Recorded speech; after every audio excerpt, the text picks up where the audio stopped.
244 घंटे 10 दिन सबसे बड़ा रेस्क्यू ऑपरेशन। नमस्कार, मैं हूं आपके साथ आयुषी गुप्ता।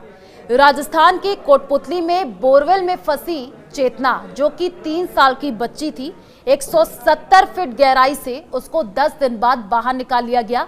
जो कि आपको बता दे कि बाहर तो निकली, लेकिन बच्ची की जान नहीं बचाई जा सकी।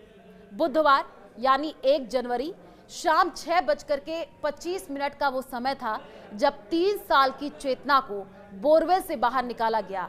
एनडीआरएफ के जवान कपड़े में लपेटकर चेतना को बाहर लेकर के आए। इसके तुरंत बाद चेतना को एम्बुलेंस से कोटपुतली के बीडीएम अस्पताल लेकर के जाया गया। जांच के बाद डॉक्टर्स की टीम ने बच्ची को मृत घोषित कर दिया। अब आपको पूरी घटना समझाते हैं। ये पूरी घटना हुई 23 दिसंबर 2024 को। सोमवार का दिन था, दोपहर करीब 1:30 बजे थे। 3 साल की मासूम चेतना, जो कि अपने घर के बाहर खेल रही थी, तभी अचानक से उसका पैर फिसलता है और वो बोरवेल में जाकर के गिर जाती है। जैसी ये खबर मिलती है, पूरे इलाके में चिंता का माहौल बन जाता है। फिर 24 दिसंबर को बच्ची को 150 फीट गहरे गड्ढे से 30 फीट ऊपर खींच करके लाया गया।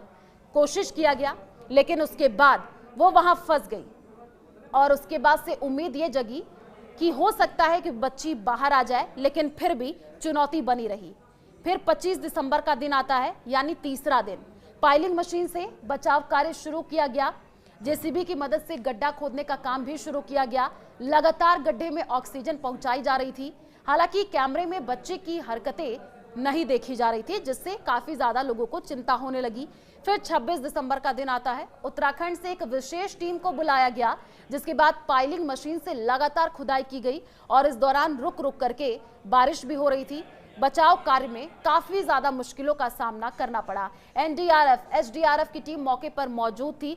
कई तरीके की चुनौतियों का सामना करना पड़ा। 27 दिसंबर रेड होलर माइनस की टीम को भी मौके पर बुलाया गया।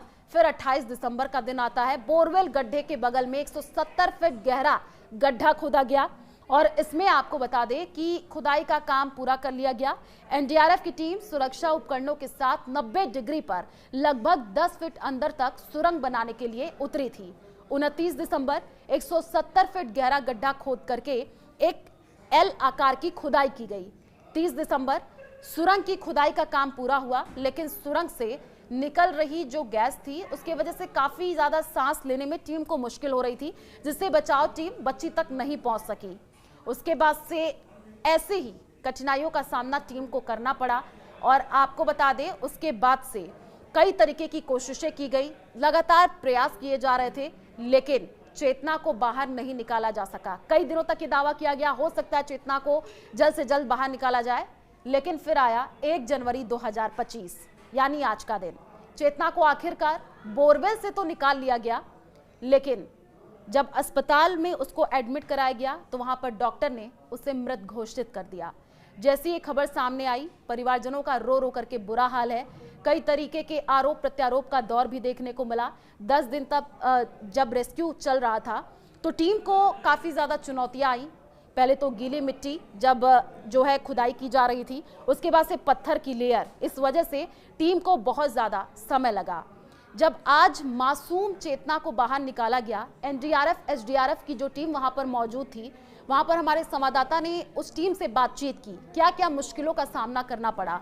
तो ये बताया गया, टीम की तरफ से बताया गया कि तकनीकी की कमी रही, नई टेक्नोलॉजी की सख्त ज़रूरत है। अगर शायद टेक्नोलॉजी समय पर पहुंच जाती, नई टेक्नोलॉजी होती, तो मासूम चेतना को इससे पहले ही सुरक्षित बाहर निकाल लिया जाता, क्योंकि अलग अलग जगहों से जो है कई तरीके के नई तकनीक पहुंची थी। हमने देखा था पाइलिंग मशीन पहुंची थी, एक पाइलिंग मशीन नहीं, 2 पाइलिंग मशीन पहुंची थी।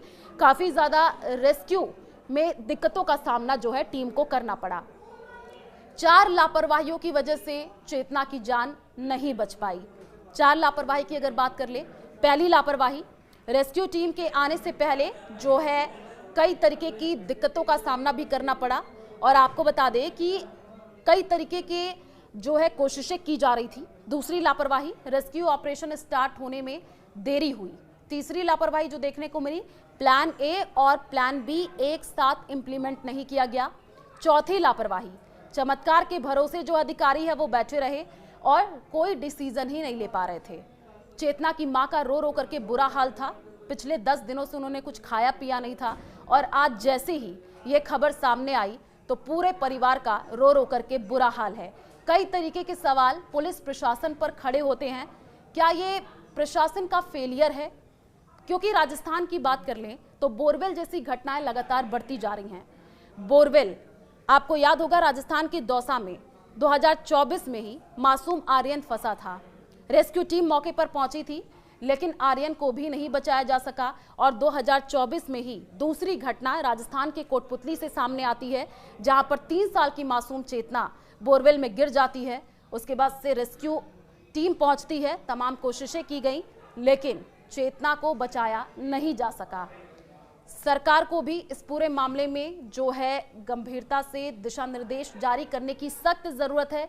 पुलिस प्रशासन को भी निर्देश जारी करने की जरूरत है। साथ ही साथ आम जनता, उसका भी कर्तव्य बनता है कि अगर आप आसपास कहीं पर भी बोरवेल खुला हुआ देखते हैं तो उसको ढक दें, क्योंकि आम जनता जो है उसी के बच्चे खेलते कूदते बोरवेल में गिरते हैं। जैसे कि मासूम चेतना के परिजनों ने कहा कि शायद ये कोई अधिकारी का जो है बच्चा होता तो बहुत जल्द जो है उसको बाहर निकाल लिया गया होता।